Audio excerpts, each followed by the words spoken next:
নদীর মাঝি বলে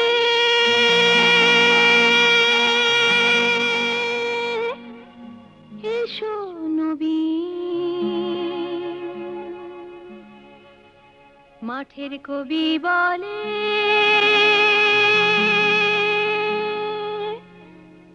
এসো নবী। দেখেছি দূরে ওই সোনালি দিন, দেখেছি দূরে ওই সোনালি দিন। প্রিয় দর্শক, শুভেচ্ছা সবাইকে। আমন্ত্রণ জানাচ্ছি কৃষি, খামার ও উন্নয়নমূলক অনুষ্ঠান পেট্রোক্যাম সোনালী দিন। আজ আমাদের আলোচনার বিষয় পোল্ট্রি খামার রূপান্তরিত পোল্ট্রি শিল্পে, প্রেক্ষিত বাংলাদেশ। আলোচনা আপনাদের সাথে আছে আমি মীর এমদাদ আলী এবং আমাদের স্টুডিওতে উপস্থিত রয়েছেন ডক্টর ABM খালিদুজ্জামান, পরিচালক উৎপাদন প্রাণী সম্পদ অধিদপ্তর, এবং আমার সর্বডানে রয়েছেন মোশাররফ হোসেন চৌধুরী, সভাপতি বাংলাদেশ পোল্ট্রি ইন্ডাস্ট্রিজ অ্যাসোসিয়েশন, এবং আমার নিকটে বসে আছেন মোহাম্মদ আব্দুর রহমান, নির্বাহী সদস্য poultry world poultry science association Bangladesh শাখা। সম্মানিত অতিথিবর্গ, আপনাদেরকে স্বাগত আমাদের স্টুডিওতে। আমরা যতদূর জানি যে আমাদের বাংলাদেশের খাদ্য এবং প্রাণীজ আমিষের যে চাহিদা রয়েছে তার বড় অংশ কিন্তু আসে আমাদের পোল্ট্রি সেক্টর থেকে। এই সেক্টরে প্রায় আমাদের যে পরিসংখ্যান আমাদের কাছে রয়েছে সে প্রায় 60 থেকে 80 লক্ষ মানুষ প্রত্যক্ষ এবং পরোক্ষভাবে এই সেক্টরে কিন্তু কাজ করছে। এবং আমরা যদি এটাও চিন্তা করি যে আমাদের প্রায় 50 থেকে 60 হাজারের বেশি বাণিজ্যিক খামার রয়েছে, যার মধ্যে 18,000-এর বেশি আমাদের লেয়ার খামার এবং 53,000-এর উপরে আমাদের ব্রয়লার খামার রয়েছে। তো এই খামারগুলিকে আমরা দেখছি ধীরে ধীরে এই ছোট খামারগুলি আরও সংকুচিত হয়ে যাচ্ছে, খামারিরা দুর্বল হয়ে যাচ্ছে, এক পর্যায়ে তারা খামার বন্ধ করতে বাধ্য হচ্ছে। এর পাশাপাশি কিন্তু আমরা দেখছি কিছু কিছু খামার, পোল্ট্রি পণ্য উৎপাদনকারী যে শিল্প রয়েছে তারা কিন্তু তাদের নিজস্ব জায়গায় একটা ভালো অবস্থান তৈরি করে ফেলতেছে। তো এই যে দ্রুত ডিক্লাইন করছে ছোট খামারগুলি, বড় খামারগুলি উপরে উঠে আসছে, এতে ফলাফল কি হতে পারে? আমি খালিদুজ্জামান সাহেব আপনার কাছে প্রথমে জানতে চাই কি ইম্প্যাক্ট করতে পারে এর উপরে আমাদের পোল্ট্রি সেক্টরে। ধন্যবাদ আপনাকে। বাংলাদেশ পোলট্রি, যেটা ব্যাকয়ার্ড পোলট্রি, সেখান থেকে আপনি যথার্থই বলেছেন যে বর্তমানে যে বাণিজ্যিক পোলট্রি এটা একটা শিল্পে রূপান্তরিত হয়েছে। আমাদের এই পোলট্রি সেক্টরে প্রাণী আমিষের যে চাহিদা, সেই চাহিদা প্রায় 40% আসে অ্যাকচুয়ালি পোলট্রি থেকে, আর বৃহৎ অ্যানিম্যাল থেকে আমরা বাকিটা পাই। তো সেই ক্ষেত্রে পোলট্রি সেক্টর সত্যি গুরুত্বপূর্ণ আমাদের এই প্রাণীজ আমিষ সরবরাহ ক্ষেত্রে। এবং আরও যেটা গুরুত্বপূর্ণ সেটা হলো আমাদের এই পোলট্রির এখনও আমাদের এই প্রান্তিক খামারিরাই পোলট্রির সাথে অধিকাংশই জড়িত। পুরোটাই আমাদের প্রান্তিক পর্যায়ে আমাদের যে গ্রামীণ অর্থনীতি, কৃষি অর্থনীতি, মানুষের কর্মসংস্থান বলেন, দারিদ্র্য বিমোচন বলেন, নারীর ক্ষমতায়ন বলেন, এই প্রত্যেকটা জায়গায় আমাদের এই পোলট্রি কিন্তু অবদান রেখে চলছে। সেজন্য এই খাতটা অবশ্যই গুরুত্বপূর্ণ, যেটা আপনি যথার্থই বলেছেন। তো এই খাতের সাথে আমাদের সরকার, প্রাণী সম্পদ অধিদপ্তর, মৎস্য প্রাণী সম্পদ মন্ত্রণালয়, যখনই আমরা কোনো নীতিগত সাপোর্ট আমরা কি দিচ্ছি, অ্যাকচুয়ালি আমরা পলিসি সাপোর্ট, আমরা খামারিদেরকে কারিগরি সাপোর্ট, যেটা পোলট্রির স্বাস্থ্যসেবা, প্রশিক্ষণ এবং অন্যান্য কারিগরি সেবা, আর আমাদের নতুন করে যেটা সেটা হলো রেগুলেটরি সেবা, অর্থাৎ পোলট্রি থেকে যে পণ্য আসতেছে তার মান নিয়ন্ত্রণ। এই কাজগুলো প্রাণী সম্পদ অধিদপ্তর করে। এই সার্বিক দিকগুলো বিবেচনা করেই কিন্তু আমাদের যে জাতীয় পোলট্রি উন্নয়ন নীতিমালা, যার উপরে ভিত্তি করে আজকের এই আপনি যেটা বলছেন যে পোলট্রি শিল্প 2008 সেটা আধুনিকায়ন করা হয়েছে। এবং আমাদের জাতীয় পোলট্রি উন্নয়ন নীতিমালা 2025 ইতিমধ্যে ক্যাবিনেটে পাস হয়েছে। আচ্ছা, আমরা এই নীতিমালা নিয়ে আবার পরে কথা বলবো। আমরা একটু মোশাররফ সাহেবের কাছে জানতে চাচ্ছি, আপনি তো ক্ষুদ্র এবং মাঝারি পোলট্রি শিল্পদের খামারিদেরকে নিয়ে কাজ করছেন। আপনার কাছে আমি জানতে চাই যে এই ছোট খামারগুলি যদি ধীরে ধীরে বিলুপ্ত হয়ে যায়, সেই ক্ষেত্রে আমাদের তো ভোক্তার উপরেই নির্ভর করে আমাদের খামারগুলি গড়ে উঠেছে। তো সেই ক্ষেত্রে আমার ভোক্তার উপরে কি ধরনের নেতিবাচক প্রভাব পড়বে? বর্তমান যে এখন যে পরিস্থিতির মধ্যে আছি আমরা, সেটা আমি বলবো যে আমরা একটা সাইলেন্স ট্রানজিশনের মধ্যে আছি। ট্রানজিশনটা কেমন? সেটা হচ্ছে গত 30 বছর ধরে কিন্তু শুধুমাত্র প্রান্তিক খামারিদের প্রোডাকশনের উপর নির্ভর করে আমাদের ইন্ডাস্ট্রিটা কিন্তু গড়ে উঠেছে। কিন্তু আজকের যে চিত্র, সেটাতে প্রান্তিক খামারিরাও রয়েছেন, বৃহৎ প্রতিষ্ঠান যারা কর্পোরেট প্রতিষ্ঠান আমরা বলি, তারাও কিন্তু একটা সিগনিফিক্যান্ট অ্যামাউন্ট অফ মুরগি পালছেন এবং ডিম উৎপাদন করছেন এবং ব্রয়লার উৎপাদন করছেন। তো সেক্ষেত্রে এখানে একটা অসম প্রতিযোগিতা আছে, সাথে গভর্নমেন্টের যে সাপোর্টগুলো বা যে পলিসিগুলো প্রান্তিক খামারিদের সুরক্ষার বিষয়ে আসলে যেটা নিশ্চিত করতে পারবে, সেই জায়গাগুলোতেও আমি মনে করি যে গভর্নমেন্টের বা সরকারের একটু আলাদাভাবে গুরুত্ব দেওয়া উচিত। যদি প্রান্তিক খামারিরা যদি আস্তে আস্তে ঝরে পড়ে, আমরা পুরোটাই ইন্টিগ্রেশনের উপরে আমাদেরকে নির্ভর করতে হবে। এমন যদি হয় যে একটা বড় প্রতিষ্ঠানের উপরে বাংলাদেশের 10% টোটাল ডিমের জন্য আমাকে তার উপর নির্ভর করতে হচ্ছে, ওই বড় প্রতিষ্ঠান যদি দুর্ভোগের শিকার হয়, তাহলে আমার টোটাল ফুড সিকিউরিটির 10% কিন্তু আপনার সমস্যায় পড়ে যাবে।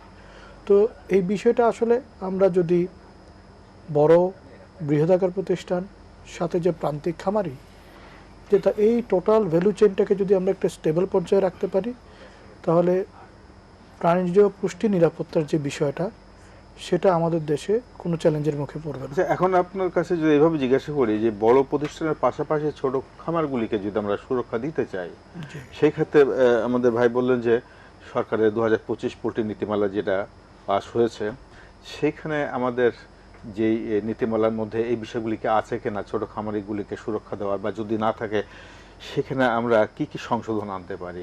আমরা কিন্তু আমাদের যে অবজারভেশনগুলো আছে পোল্ট্রি উন্নয়ন নীতিমালার ব্যাপারে, এই অবজারভেশনগুলো তৎকালীন যিনি উপদেষ্টা ছিলেন ওনাকে আমরা চিঠি লিখেছি, ওনাকে আমরা জানিয়েছি, সচিব মহোদয়কে আমরা জানিয়েছি, সাথে সাথে ডিএলএস ডিপার্টমেন্ট অফ লাইভ স্টককেও কিন্তু আমরা আমাদের অবজারভেশনগুলো জানিয়েছি। বুঝতে পেরেছি আপনার কথা। আমরা যদি রহমান সাহেবের কাছে একটু জানি যে আমাদের মোশাররফ সাহেব যে কথাটা বললেন যে বড় খামারিদের সাথে ছোট খামারিরা প্রতিযোগিতায় টিকতে পারছে না, এই যে প্রতিযোগিতায় টিকতে না পারার পিছনে অনেকগুলি কারণ আছে। তাহলে আমাদের সরকারকে আমরা কি নীতিমালা নিতে বলতে পারি, মানে আপনাদের পক্ষ থেকে সরকারের জন্য আপনারা কি মানে পরামর্শ দিবেন যে এই ছোট খামারিকে টিকিয়ে রাখার জন্য তাদের জন্য কি ধরনের নীতিমালা করা দরকার? আমাদের পোল্ট্রি শিল্পের মেইন যে অবজেক্টিভ, সেটা হচ্ছে বাংলাদেশে জনগণের জন্য একটা ভালো কোয়ালিটির প্রোটিন সস্তায় সরবরাহ করা। এরপরে এর সাথে যে সমস্ত স্টেক হোল্ডার আছে তাদের রুটি রুজি বা তাদের জীবিকা নির্ভর। তো এই বড় কোম্পানির এই প্রোডাকশনে আসার কারণে যে সুবিধাটা হয়েছে, তাদের প্রোডাকশন কস্ট কিছুটা কম। এই কারণে আমাদের সমস্ত প্রোডাক্টে আমরা দেখব দাম অনেক বেড়েছে, কিন্তু ডিমের দাম তুলনামূলকভাবে একটা অ্যাভারেজ প্রাইসটা কিন্তু প্রোটিন হিসেবে অনেক সস্তা। এটা তাদের ইনকর্পোরেশনের কারণে, এবং পাশাপাশি তারা যে কোয়ালিটি যে বিষয়টা মেনটেন করতে পারে, এটা আসলে ছোট খামারের পক্ষে সম্ভব নয় এত কমপ্লায়েন্স মেনটেন করে, কাজে এটাও আমাদের দরকার। অন্যদিকে ছোট খামারি বলতে আপনি যে স্ট্যাটিস্টিক্স বলেছেন, ডাটাটা আসলে অনেক বেশি এবং এদের সাথে আরও অনেক স্টেক হোল্ডার জড়িত, তাদের জীবিকা নির্ভর করতেছে। কিন্তু টোটাল প্রোডাকশনকে যদি আমরা চিন্তা করি, তারা যখন প্রোডাকশনে আসবে, তাদের যে প্রোডাকশন কস্ট লস, এটার একটা কিউমুলেটিভ ফিগার আছে। আচ্ছা, যদি আমরা ধরি 1/4 বড় ইন্ডাস্ট্রিয়াস তৈরি করে আর 3/4 ছোটরা তৈরি করে, এই 3/4 যে ওয়েস্টেজ হয় এনভায়রনমেন্ট থেকে শুরু করে প্রোডাকশন কস্ট এবং বিভিন্ন ইস্যুতে, সেটার একটা ভলিউম অফ ইকোনমি, সেটা একটা কনসিডার করার বিষয়। সেটাকে যদি তাদেরকে আমাদের যেমন কৃষক কার্ড হয়েছে বা অন্য কিছু যে তাদের সাবসিডি, যে ফার্মার কার্ডস, এই সাবসিডির মাধ্যমে যদি তাদেরকে দেওয়া যায় এবং তারা যদি বড় স্টেক হোল্ডারদের মতো একটা গ্রুপ হিসাবে যদি তাদের মতো করে কম্পিটিশনে আসতে পারে প্রোডাক্ট নিয়ে, তাহলে এটা পোলট্রি প্রোডাক্টের ক্ষেত্রে ভোক্তার অধিকার রক্ষার্থে এটা ব্যাপকভাবে হেল্প করবে।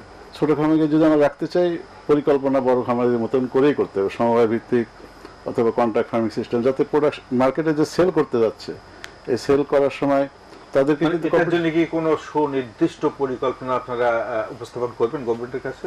যে অবশ্যই আমরা এটা চাই যাতে একটা সাম্য অবস্থা বিরাজ করে, এবং এর জন্য আমরা এই সমস্ত যে আমাদের যে অবজারভেশন আছে মানে how to resolve this problem, যে ইন্টারমিডিয়েট সিচুয়েশন চলতেছে আর কি।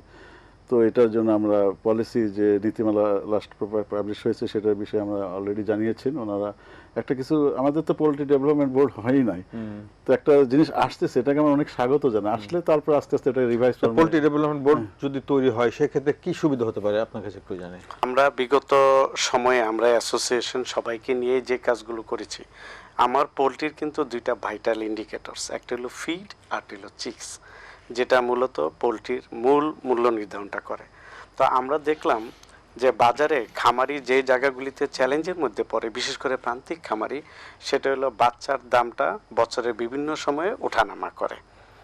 তার মানে কি, বাজারে চাহিদার তুলনায় বাচ্চার সরবরাহ এটা একটা মনিটরিংয়ের বিষয় আছে। আমার চাহিদার চেয়ে বেশি সরবরাহটা চলবে না। দ্বিতীয়ত হলো feed, 65 to 70% cost related to the feed. বাজারে খাদ্যের দামটা কিভাবে সহনীয় রাখা যায়, আপনি অবগত আছেন যে পোলট্রি ফিডের যে খাদ্যপণ্য আমদানি করতে হয়, সরকার কিন্তু তার উপরে বিভিন্ন রকম ট্যাক্স সুবিধা দিয়ে যাচ্ছে। ভবিষ্যতে হয়তো এটা আরও এক্সপান্ড করবে, অব্যাহত রাখবে। আমরা এই কারণে একটা কৌশলপত্র হাতে নিয়েছিলাম যে আমাদের যেগুলো ব্রিডার ফার্মস আছে, প্যান্ট স্টক ফার্মস আছে, তাদের ক্যাপাসিটি কত, তারা বাজারে কতটুকু সাপ্লাই দিবে, এবং তাদের যে হাউস, প্যারেন্ট হাউস, সেখানে কি পরিমাণ বাচ্চা আছে। এই অ্যানালাইসিসটা যদি ডিএলএস অথবা অ্যাসোসিয়েশনের কাছে থাকে, আমাদের সংশ্লিষ্ট ব্রিডার অ্যাসোসিয়েশন আছে, আমরা একসাথে কাজ করছি বাংলাদেশ পোল্ট্রি ইন্ডাস্ট্রিজ অ্যাসোসিয়েশনকে নিয়ে। তো এই অ্যানালাইসিসটা যদি আমাদের থাকে এবং বাজারের চাহিদাটা যদি আমরা প্রক্ষেপণ করতে পারি, তাইলে আমি বাচ্চার সরবরাহটাকে আমি মেজার করতে পারবো, যাতে করে আমার, ধরেন আমরা এজিউমিং করি যে আমার একটা বাচ্চার উৎপাদন খরচ 35 থেকে 40 টাকা, তার সাথে লভ্যাংশ মিলিয়ে, কিন্তু সেটা যেন অবশ্যই 50 টাকার বেশি না হয়। আবার অন্যদিকে আমরা এটাও চাই বাজারে চাহিদা সরবরাহ ভারসাম্য রক্ষার্থে এই বাচ্চার দাম যেন আবার 30 টাকার নিচে না নামে। আমার মনে হয় অ্যাসোসিয়েশন যারা আছেন আমার সাথে এগ্রি করবেন। সো এই কারণেই কিন্তু আমরা একটা কৌশলপত্র হাতে নিয়েছি। This is the part of the policy, number 1।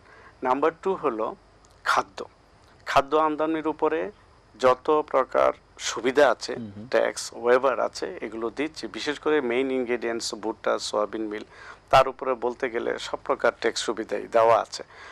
আর আরও কিছু অ্যাসোসিয়েশন থেকে দাবি আছে, ট্যাক্স ডিডাকশন অ্যাট সোর্স, তারপরে এআইটি, এই বিষয়গুলো আছে। তো এই নীতিগত বিষয়গুলো নিয়ে সব সময়ই আমরা অধিদপ্তর, মন্ত্রণালয়, আমরা অ্যাসোসিয়েশনের সাথে বসেছি কিভাবে এটাকে মোর রিলায়েবল করা যায়।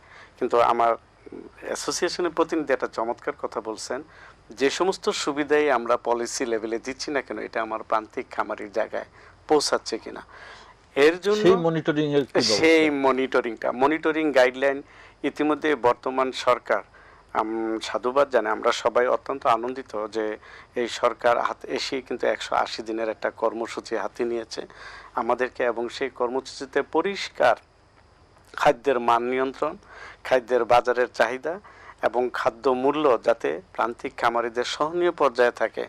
আমাদের ফিড মিলগুলো, আমরা কতটা ফিড মিল ভিজিট করব, আমরা কতটা 3 মাসের মধ্যে 300 বা 400 স্যাম্পল নেব খাদ্যের মান নিয়ন্ত্রণের জন্য, এবং কি পরিমাণ খাদ্যদ্রব্য আমার চাহিদা আছে এবং বাইরে থেকে কত আমদানি হয়, আমার লোকাল প্রোডাকশন। যেমন ভুট্টার 60% তো আমাদের দেশে হয়, 35 to 40% বাইরে থেকে আমদানি করতে হয় প্রতি বছর, এটা আবার বাড়ছে। তো সমস্তগুলো মনিটরিং করার জন্য ইতিমধ্যেই মন্ত্রণালয় আমাদের মাননীয় প্রধানমন্ত্রীর নির্দেশনা, প্রধান অধিদপ্তরের নির্দেশনা মোতাবেক আমরা চেকলিস্ট করেছি। বিশেষ করে খাদ্যের উপরে জোর দেওয়া হয়েছে।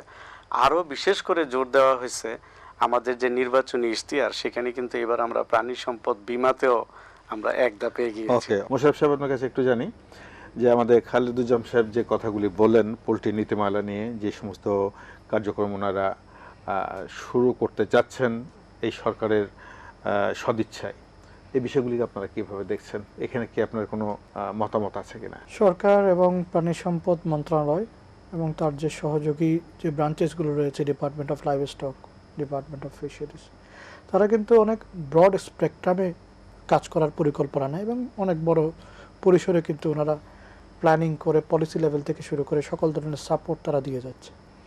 কিন্তু আমরা বাংলাদেশ পোল্ট্রি ইন্ডাস্ট্রিজ অ্যাসোসিয়েশনের পক্ষ থেকে আমাদের যে প্রান্তিক খামারিদের যে সুরক্ষার বিষয়গুলোকে আইডেন্টিফাই করে স্পেসিফিকলি আমরা কিন্তু কিছু অবজারভেশন আমরা দিয়েছি আচ্ছা। এবং আমরা বিভিন্ন মিডিয়া এবং আপনাদের মাধ্যমে বিভিন্নভাবে কিন্তু আমরা সেটা সরকার এবং মন্ত্রণালয়ের কিন্তু আমরা দৃষ্টি আকর্ষণ করছি।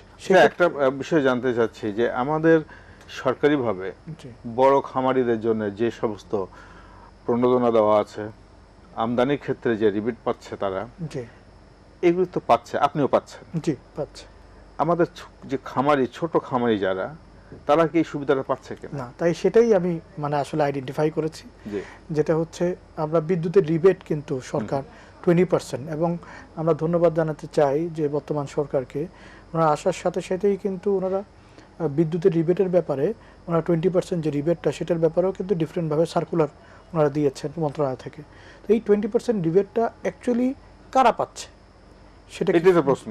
যে সেটাকে ফিড প্রোডাকশন করছে তারা পাচ্ছে, দুগ্ধ প্রক্রিয়া যারা করছে তারা পাচ্ছে, কিন্তু আপনি যদি দেখেন যে প্রান্তিক খামারিরা পাচ্ছে কিনা, যাদের পাওয়ার দরকার, যাদের জন্য সরকার এটাকে উন্মোচন করেছে, সেক্ষেত্রে তাদের যে এই রিবেটটা পাওয়ার জন্য যে প্রসেস, এই প্রসেসটা সহজীকরণের দিকে সরকারের নজর দেওয়া দরকার। তো ঠিক একইভাবে আমরা বিভিন্ন যে সুযোগ সুবিধাগুলো আমরা পাই, যদি একইভাবে ফিডের কথা যে চিন্তা করি, জি ফিড কোম্পানিরাও কিন্তু বিভিন্নভাবে সুবিধা পাচ্ছে। জি সেই ক্ষেত্রে যারা ছোট খামারি তাদের জন্য কি অবস্থা? সেটাই বলছি। অ্যাকচুয়ালি ফিড ইন্ডাস্ট্রি যেই সুযোগ সুবিধাগুলো পাচ্ছে, ট্যাক্স ফ্রি থেকে শুরু করে ডিউটি ফ্রি ইম্পোর্ট থেকে শুরু করে, সেটা আলটিমেটলি কিন্তু ফিডের মাধ্যমেই কিন্তু ওই সুবিধাগুলো প্রান্তিক খামারি লেভেল পর্যায়ে কিন্তু পৌঁছাচ্ছে।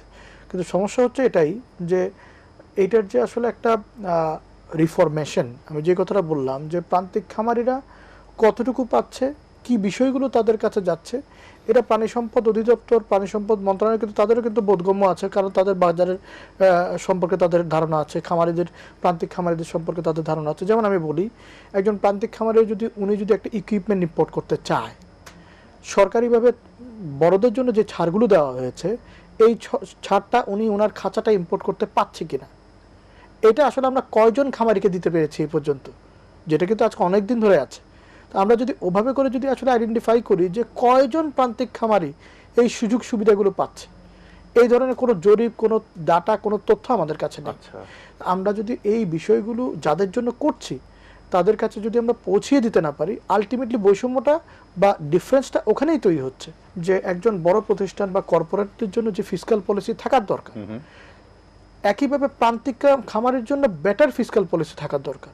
আমরা অনেক সময় দেখি, আমরা প্রণোদনা দেওয়ার চেষ্টা করি প্রান্তিক খামারিদেরকে, স্বল্প সুদে 4%, 5% সুদে তাদেরকে ঋণ যদি আমরা আসলে সত্যিকার অর্থে দিতে পারি, যেটা বড়দের 14%, 13% পে করতে হচ্ছে, আর সেখানে প্রান্তিক খামারের যদি 4% খরচ করে যদি তারা লোন পায়, ওইখানেও কিন্তু একটা সামঞ্জস্যতা তৈরি হচ্ছে, বাট আমরা কত পার্সেন্ট সেটা করতে পারছি। আচ্ছা, ধন্যবাদ। আমরা একটু রহমান কাছে জানি যে আমাদের পোলট্রি শিল্পে যে গ্র্যান্ড প্যারেন্ট স্টক এবং ওই যে সীমিত সংখ্যক প্যারেন্ট স্টক যে আমদানির অনুমতি রয়েছে, এটার পাশাপাশি বাণিজ্যিক উদ্দেশ্যে ডেউল চিক এবং প্যারেন্ট স্টক যদি আমরা ব্যাপকভাবে আমদানি করার সুযোগ দিতে পারি, তাহলে কি কোনো ছোট খামারিদের জন্য উপকার হবে?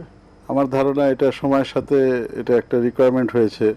ওনারা এই যে একটা পরিকল্পনা করেছে যে সাপ্লাই চেইনটা যেন কন্ট্রোল করতে পারেন, এই জন্যই হয়তো বা এটা করেছেন। কিন্তু যারা ইম্পোর্ট করে আর কি প্যারেন্ট স্টক, তারা অ্যাকচুয়ালি ইম্পোর্ট করতে চায় যেখানে সুবিধা পাবে সেটাই করবে। তারা কোয়ালিটি সম্পন্ন সাপ্লাই চেইনের যাতে একটা নর্মাল অবস্থা থাকে, সেই জন্য তারা চাচ্ছে এটা যেন উন্মুক্ত থাকে।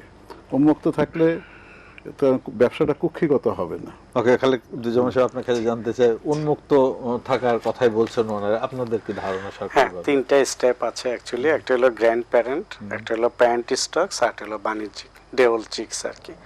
তো তার মধ্যে জিপি যেহেতু আমাদের সক্ষমতার অভাবে তৈরি হয়নি, এই জন্য জিপি ওপেন আছে, ডেউল চিক্স ওপেন আছে। প্যারেন্ট স্টকে আমাদের যে লিস্টেড ব্রিডার ফার্মস, প্রাণী সম্পদ অধিদপ্তরের তথ্য মতে নিবন্ধিত প্যারেন্ট স্টক বৃহৎ খামারি আছে, মাঝারি লেভেলও আছে। তো সেই খামারিতে আমরা যখন দেখি সাপ্লাই চেনে যখন বাচ্চার দাম কমে যায়, বাচ্চার দামের সাথে কিন্তু আমার যে প্রোডাক্ট ব্রয়লারের দামেরও একটা রিলেশন থাকে। বাচ্চার দাম কমলে কিন্তু আমার ব্রয়লারের দামটাও প্রভাব পড়ে এবং কমে, ফলে তখন আবার বাচ্চা উঠানোর প্রবণতাটা কমে যায়, যার ফলে সিকোয়েন্স বিষয়টা লাইফ সায়েন্স একটু কমপ্লেক্স। আবার আজকে আপনি প্যারেন্ট স্টক উঠালেন, 6 মাস পরে যে সেখান থেকে ডেউল চিক্স বের হবে। তো সেই জায়গাগুলো আমাদের একটা ধারণা ছিল যে বাজারের সাপ্লাই চেইনটা ঠিক রাখার মতো। অফকোর্স আই এগ্রি, সমস্ত অ্যাসোসিয়েশন বা স্টেক হোল্ডার যদি মনে করে যে উন্মুক্ত রাখাটাই ভালো হবে, সেটা যে কোনো পরিবর্তন সংশোধন হতে পারে। এই পোলট্রি সেক্টরে আপনারা নিজেরাই বলেছেন যে সবচেয়ে বড় ইনভেস্টের জায়গা হলো ডেউল চেক্স এবং হলো আমাদের ফিড খাদ্য। আমরা প্রায় প্রায় শুনছি যে আমাদের যারা ফিড ইন্ডাস্ট্রিজ এগুলি রয়েছে, এই খামারিদের অভিযোগ ফিডের দাম তাদের জন্য খুব অসহনীয় হয়ে যাচ্ছে। তো এই ফিডের দাম বাড়া তো অনেক কারণ আছে। তো আমরা এইখানে সরকারের কোন নীতি সহায়তা পেলে ফিডের দামটাকে আমরা সহনীয় পর্যায়ে রাখতে পারি এই ছোট ছোট খামারিদের জন্য? এখানে একটা রিফরমেশন আমি মনে করি would be better for the feed industry as well as the marginal farmers. সেটা হচ্ছে আমাদের আসলে আরো একটু বড় পরিসরে দেখার দরকার। কেমন? যত ধরনের ফিড ইনগ্রেডিয়েন্টস আমদানি পর্যায়ে আছে, আমাদেরকে সেটাতে আরো বেটার ইন্টেলিজেন্স আমাদেরকে ডেভেলপ করে বাজারে বা বিশ্ববাজারে যত ধরনের alternative protein, alternative carbohydrate source, এই জায়গাগুলোকে একটু বাড়াতে হবে। আমি ভুট্টা থেকে প্রোডাকশন করি, সয়াবিন থেকে প্রোডাকশন করি, there is a lot of other materials যেখান থেকে আপনি ফিড প্রোডাকশন করতে পারবেন।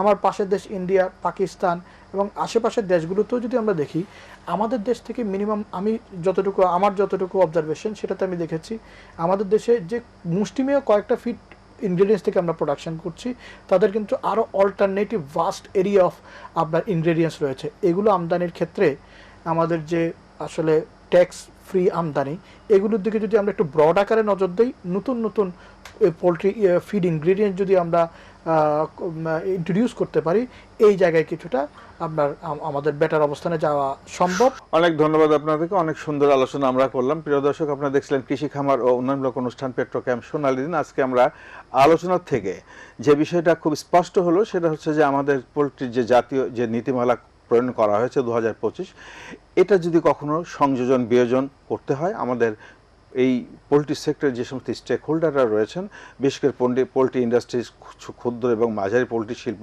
ইউনিভার্সিটির শিক্ষক, সাংবাদিক, সবাইকে নিয়ে যদি একটা জাতীয় কমিটি করা যায় পোলট্রি নীতিমালা প্রণয়নের ক্ষেত্রে, আমার মনে হয় যে ছোট ছোট বিতর্কগুলি রয়েছে সেগুলির সমাধান হবে এবং আমাদের কাঙ্ক্ষিত যে লক্ষ্য, সেই লক্ষ্য অর্জনে আমরা সমর্থন হব।